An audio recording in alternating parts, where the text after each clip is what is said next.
And we're live. Welcome to the Meincke Show podcast. Hamish did not know I was going to do that. And today we have with us Hamish Knox, owner of Sandler Training, Calgary. Now, Sandler is fantastic at sales. I don't think very good at marketing. So nobody seems to know what Sandler Training is.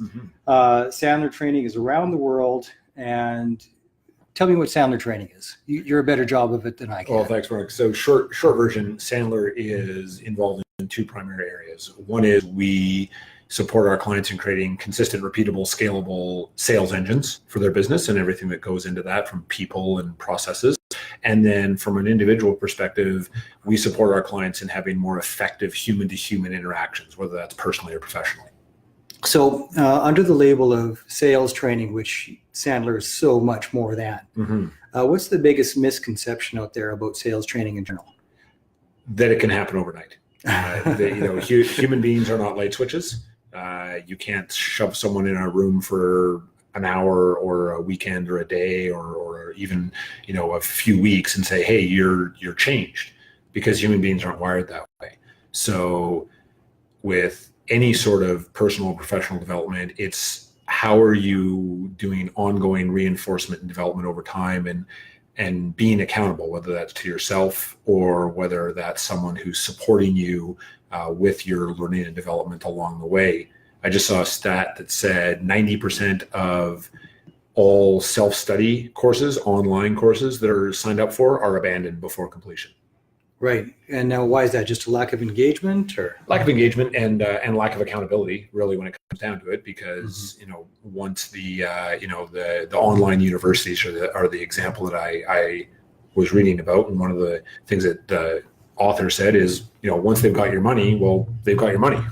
Yeah. So, now what's in it for them to do anything above and beyond? Exactly. Because there's someone else who's going to be coming in and buying another course from them the next minute, the next day, whatever. Now, Sandler is different than others because it's not a course; it's a membership. Yeah. Is that how you would word it? Yeah, it's a learning and development group. One of my clients calls it AA for salespeople. That's their words, not mine. But yeah, it's an ongoing development and support group for sales, leadership, customer service, really anyone who is touching a client or a prospect inside an organization. What's the longest you've ever had somebody show up? Because it's a big commitment. It's once a week for a couple hours. Yep.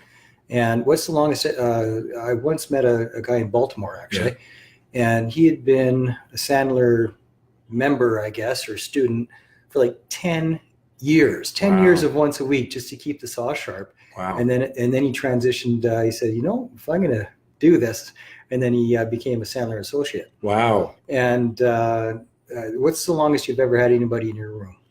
So in my room, we've got a client who's coming up on 6 years, but I've actually done some guest facilitation, oddly enough, in Baltimore for a colleague of mine. Okay. And there were two people in the room. One was 18 years.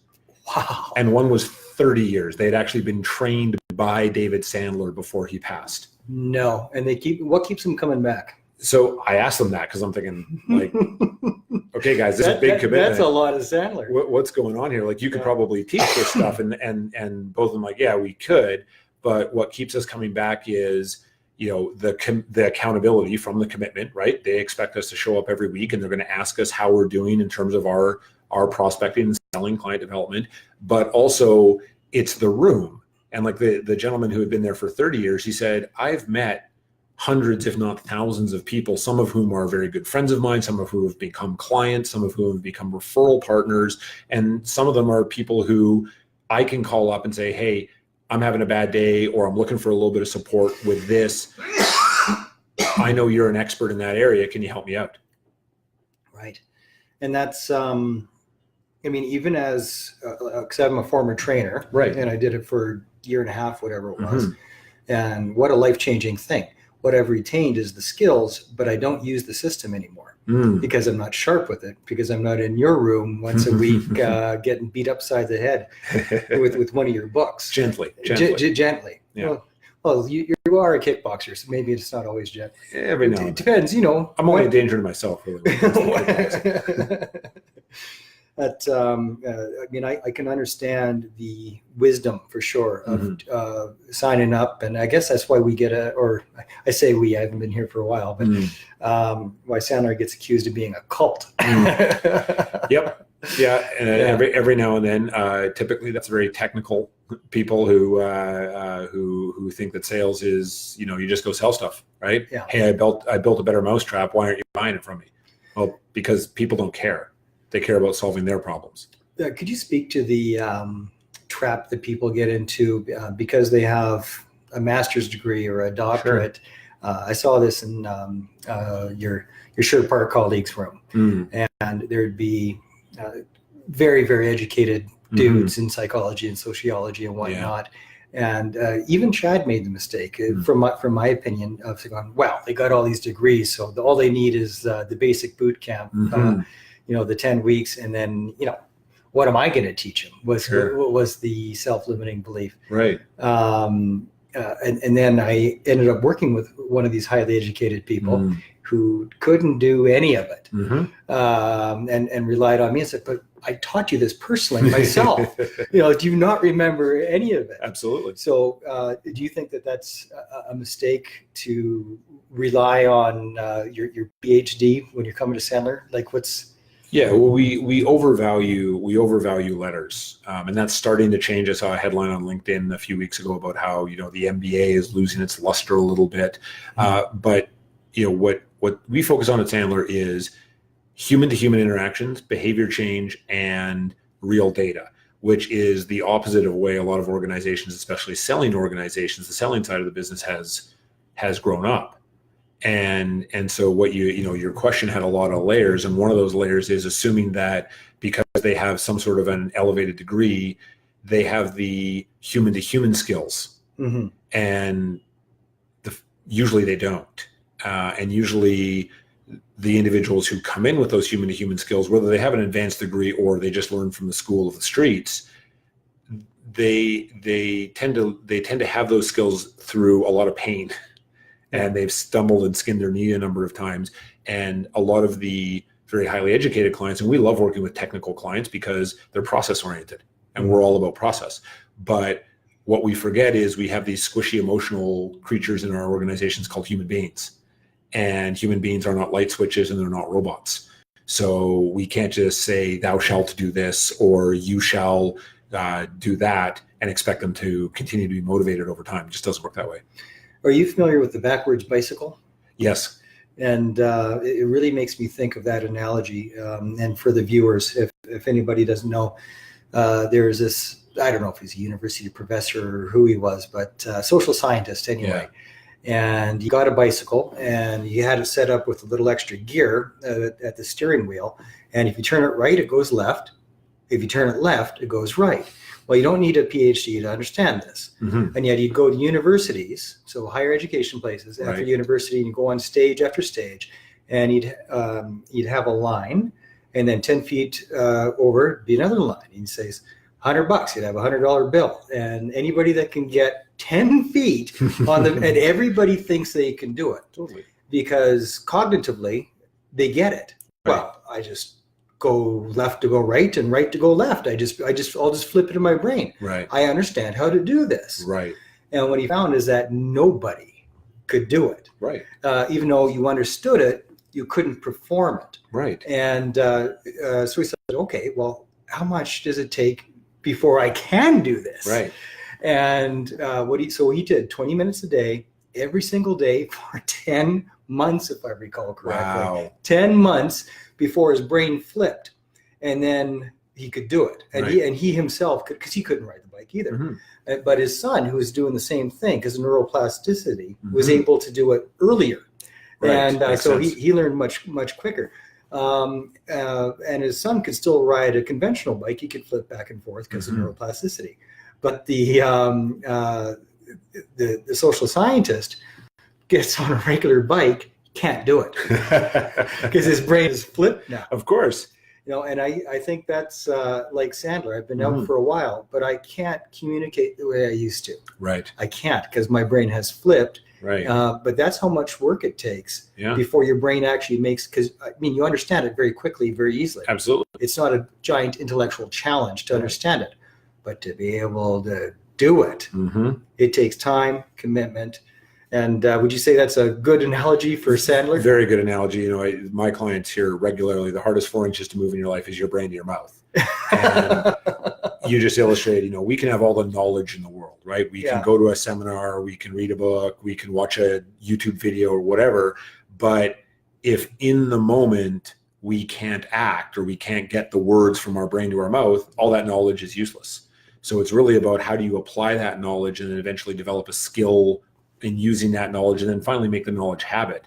When I started in Sandler, before I started in Sandler, I went through the material 3 times, front to back. Right. Listened to all of the tracks, all of that, because I really wanted to get it in my head. And a client of mine, actually my very first client ever, is a friend of mine, said, I used to be able to tell when you were doing Sandler to me because I could see the switch flip. Yeah. Now I can't tell. And I said, well, I appreciate that because that's really Sandler's a conversational model built on a series of mutual agreements. Yeah. So another talk track for my clients is if it doesn't sound conversational, you're doing it wrong. Yeah. I was at prospecting at a trade show once, and Chad, the other Sadler trainer, walked up and goes, "What are you doing? You're supposed to be working." While I was in the middle of a conversation. And then later go, "Chad, I was in the middle of a sales call." He says, "It sounded like you're just having a conversation." I said, "Thank you." Right. Right.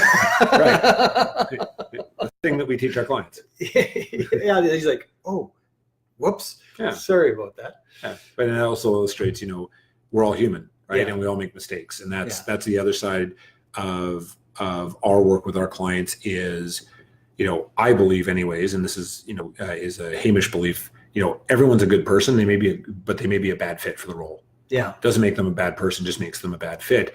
And can anyone learn this? Absolutely they can, but are they committed to doing it? Are they committed to actually going out and learning it? Or are they just having a 2-hour mental vacation in my room every week and then going out and just continuing to do what is not successful, but they're stumbling their way to success because every now and then the blind squirrel finds the nut. Yeah. Yeah. And it does take, just at the Business Association, I did a very short micro workshop at the end of another presentation. And I basically was teaching our cold call script, nice. But to use it as a marketing message. Cool. And everybody got it cognitively. Not one person could do it when they pulled out the camera on their phone. Yeah. And nobody is like, "Well, I did it right." Let's back up. Yeah. Let's still love you. Back up a little bit. Yeah, but that's because it's there is no silver bullet. No, there's no magic bullets. Well, it's asking somebody how we communicate. We've been doing our whole lives, right? Forever, and we do it unconsciously without thinking. So, what's more like riding a bike than how we communicate? Totally. So, flipping how you communicate it's a big ask, and it does not happen without a big commitment. Right. It just can't. It doesn't matter how much you understand it. Right. I don't know too many people that can just deliver it because they read it in one of the Sandler books. Not at all. And also it's a level of success, right? Most of our clients are very, very successful before we start working with them, but they say to themselves, I'm awesome, but I bet I could be more awesome if I have a third party support. Now we're not a good fit for everybody, but they at least have that mindset of growth and development or continual growth and development. And where companies often falter is the CEO, owner, president gets to a certain level and now they're in a comfort zone. I've been out since 2013, I think, of Sandler. And I still get calls from old clients asking for some advice on how to deal with this situation. Wow. And people think it's sales. What they don't understand is if you are trying to connect with another human being, that's a sale. Right. If you're trying to get employee compliance, that's a sale. If you're trying to get everybody to wash the trucks before they bring it back to the bay, that's a sale. Totally. And so I still get the phone calls. It's like, okay, we have this difficult situation. Not sure how to address it so that I don't ruffle feathers and so that it's effective, but doesn't crush anybody. Totally. And so then we would go through and because I could always fall back to Sandler, I know the process. And that's coaching that is fun to do. Yeah. I do miss that part of being in this world for sure. Very cool. So you've been here for 7.5 years, give or take a little coming up 8. How did you fall into Sadler? Like, how did you hear about it or trip across it? So I was in Montreal for meetings. So I used to work for a company called Canada Newswire, and I had a couple of roles there. But the role that got me to Montreal was I was their product specialist for a software as service platform for media monitoring, crisis management. And Canada Newswire bought the company, which was based in Ottawa, that essentially ran the engine that was the real critical feature of the platform. So we were in Montreal for integration meetings, and we were staying at Le Germain, downtown Montreal, sleeping rough. And my manager, who lives in Vancouver, he and I randomly decided to have dinner at the same Portuguese restaurant. So I had been referred there. He was walking along and said, Portuguese food sounds good. So I walked in and I said, table for one, and they said, go sit at the bar, loser, or something in French. And I look up and there's my boss, and I hadn't seen him in a really long time. And he's a very good friend to this day and a mentor of mine. So I'm all pumped and excited, and I'm telling him all about what I've been doing. And he stops me and he says, have you ever heard of Sandler? And I said, no. And he said, it's really how you think and talk and act. I said, thanks, I think. And he's ex-Bell, Rogers, Xerox, IBM, CBRE. Like, he's done training. All the classic training. All sorts, right? Yeah. And that night, and I had started a sales training company off the side of my desk and wasn't really going anywhere. But that night I couldn't sleep. I had massive jet lag. So I got up and I just Googled, like, what is this Sandler thing? And found an article by my colleague Bill Bartlett out of Chicago. And it was like I walked into a church and God spoke to me. Oh, is and that it's right? like, how do I get more of this stuff? And so I filled in the form, the Contact Us form, and my wife gave up a trip to Vegas over Thanksgiving of that year to go to Baltimore in November for what they call Discovery Day, which is so you want to be a Sandler trainer. And the following day, of course, I didn't tell Canada Newswire I was going to look at a franchise, and got back. And 6 o'clock on the Monday morning after I got back, our CEO sent out an email that they had adopted a different sales training program. So I was back on Montreal 2 weeks later on an airplane, speed reading You Can't Teach a Kid to Ride a Bike at a Seminar, which is David Sandler's book. With the world's longest title. Yeah. So I could get that in my head. And then I had a 3-day mental vacation in Montreal. It was good training, but I was already committed to the Sandler process. You already drank the Kool-Aid. Yeah. So I signed the papers in January 1 of the following year because I thought it was symbolic. And the day that I flew to Baltimore, landed in Baltimore for initial training, was the day that Bin Laden was killed. Wow. Yeah. So that's a day you don't forget. I will remember, where were you? I know exactly where I was. When I was in Baltimore, it was Rob Ford smoking crack. That was I was like, wow, that made the news down here. That's pretty good. Fair enough. But I remember. But you remember where you were. Absolutely. Absolutely. In order to, like, for anybody that doesn't know you and doesn't know what you've accomplished, you rapidly, within the first 3 years, climbed to the top echelons of Sandler. Like, thank you. Unbelievable. Like, and well noted worldwide. The name Hamish Knox is known globally, and it is.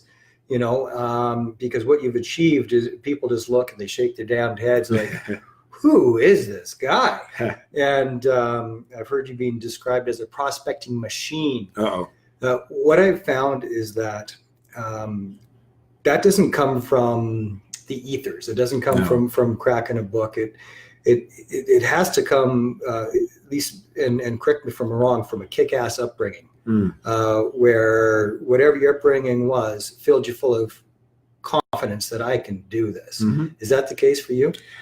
Yes, although, as my parents said early in those first 3 years, they're like, we don't really know what you do. Like, entrepreneurism does not run in my family. Both of my parents, my dad is a public health inspector. My mom was a special education assistant working with very, very developmentally challenged elementary school children, physically, mentally, and emotionally.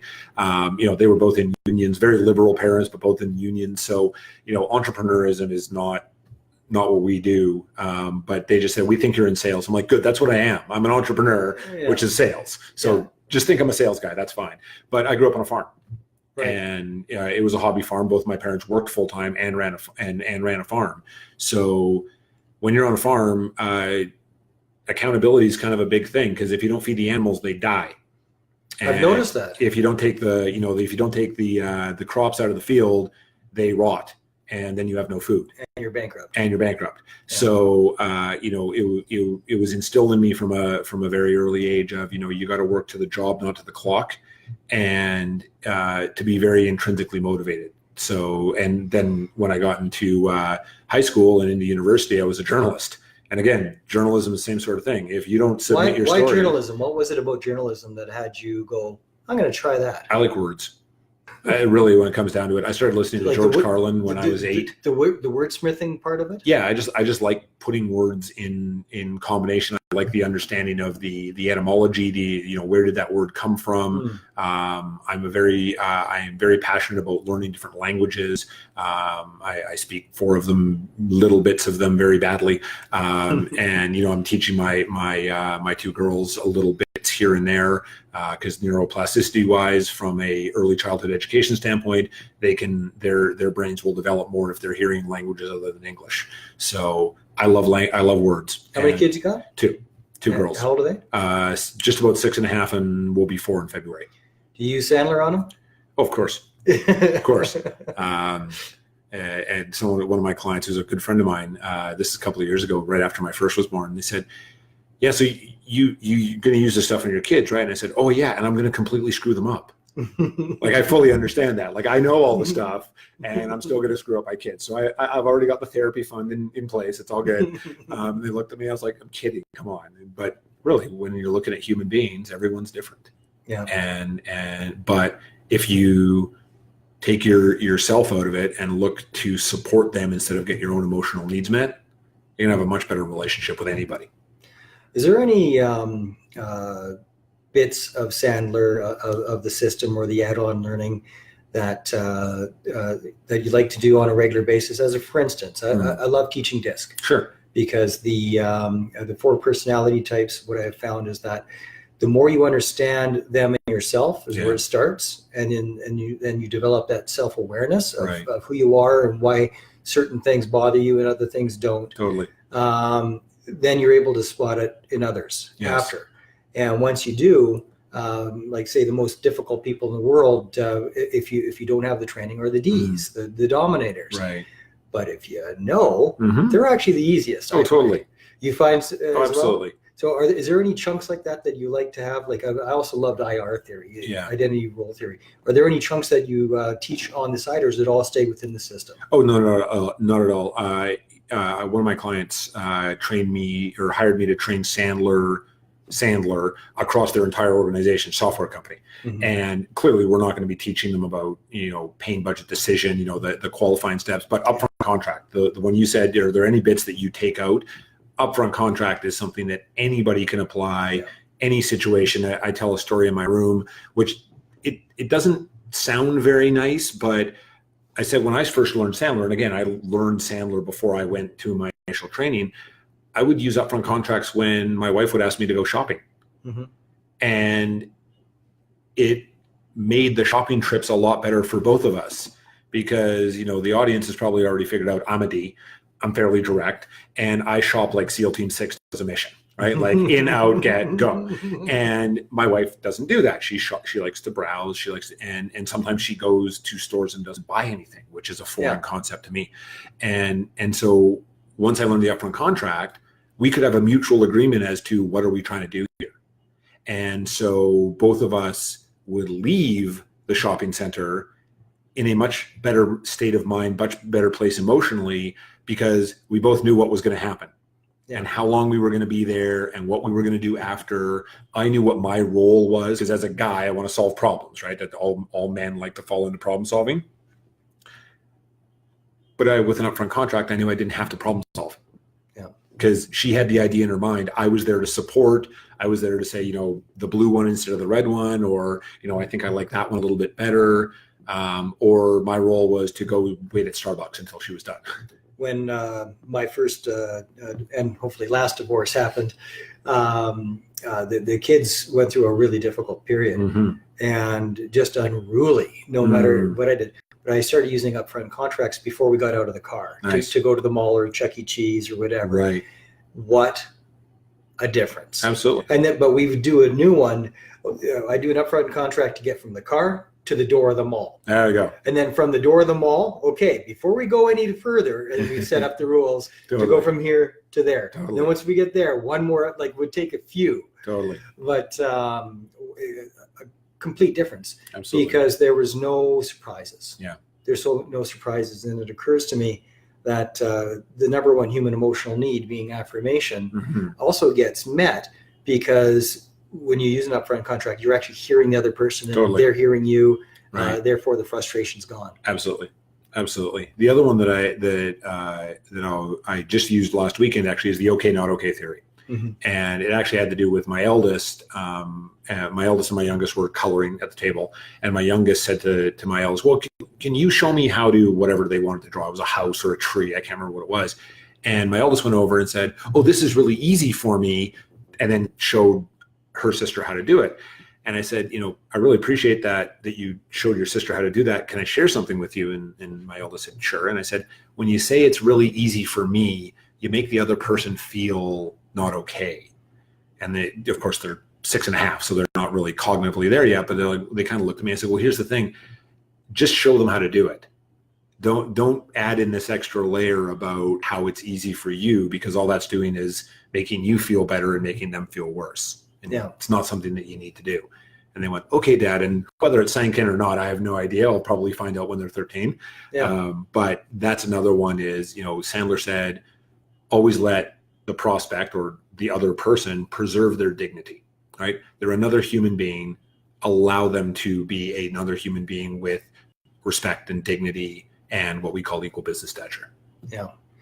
What do you have to say about the people that think sales training is learning how to manipulate people? Yes, 110%. Because manipulation is about, the definition of manipulation is to use skillfully, right? So when we are driving, we are, if you want to talk about driving, we're manipulating our car. When we are writing, we're manipulating words. And we believe, though, that people buy for their reasons, not our reasons or the salesperson's reasons. So is it manipulation to sell something to someone without discounting that gives them the outcomes that they expected? Maybe. But that person who bought the thing is amazingly happy. The salesperson who sold it is amazingly happy. That seems like a win-win. What I'm not okay with is the win-lose type selling. Right. And where a salesperson goes in, and this is the, drug dealer versus the doctor. Exactly. And when the budget question comes up and prospects being reluctant to share budget information because they probably have an experience or they've heard from a colleague of theirs about how they told the salesperson that their budget was $40,000 and the salesperson's stuff was $28,000, but magically it all of a sudden became $40,000. Right. So, that's a win-lose. And what we teach our clients is a professional asks for what they need and an amateur tries to take all they can get. Right. So if you're a professional and your stuff is $28,000 and they got 40, tell them it's $28,000. Yeah. Don't be doing anything that's a win-lose. Well, any weapon can be used for good or harm. With like the murder weapon is not a gun, or a hunting knife. It's a kitchen knife, weapon of opportunity, or a ball-peen hammer. Right. But you don't walk into the hardware store and shriek in terror at the framing hammers. Right.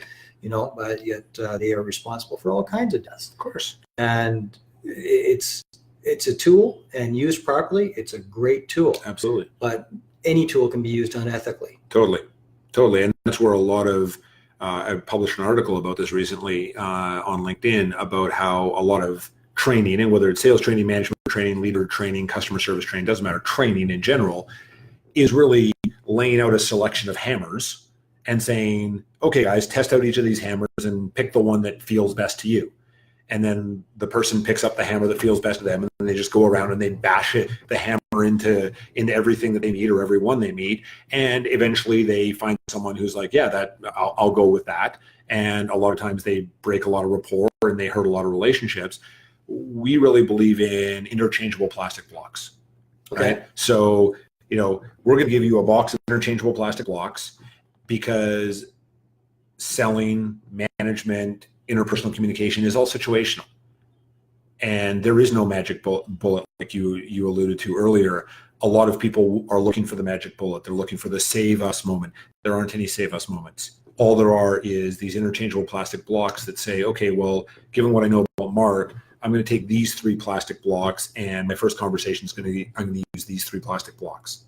And then Mark wants to keep talking, so the next time I see him, well, the first 2 plastic blocks don't apply anymore, but I'll take the third one and I'll use that as the base for my next. And then all I want to do is build a tower along the way using these plastic blocks that gets us to a mutually agreeable place, which maybe we're not a good fit to work together. Would you agree? I said years ago, and I don't know if you would agree with it, but sometimes I like asking people, what do you think the definition of sales is? And for me, it's, and like you said before, if it's a win-win, right? Right. But for me, the definition of sales is just the truth. Yeah. And a good salesperson is the most curious, that does the most investigation. Amen. And like a doctor does. Totally. At least a good doctor. Yeah, very good doctor. The best doctors are the best diagnosticians, the people that are best at investigating what's going on. Because the more information you collect, the better decision you can make. Amen.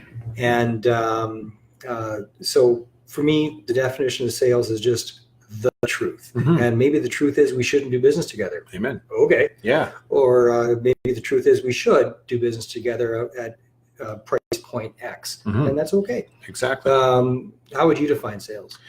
Very similar. I just did a speaking engagement this morning for a CEO group, and we said, sales is all about ABC. What's ABC? And always be closing, and that's really not the case. It's ABQ, which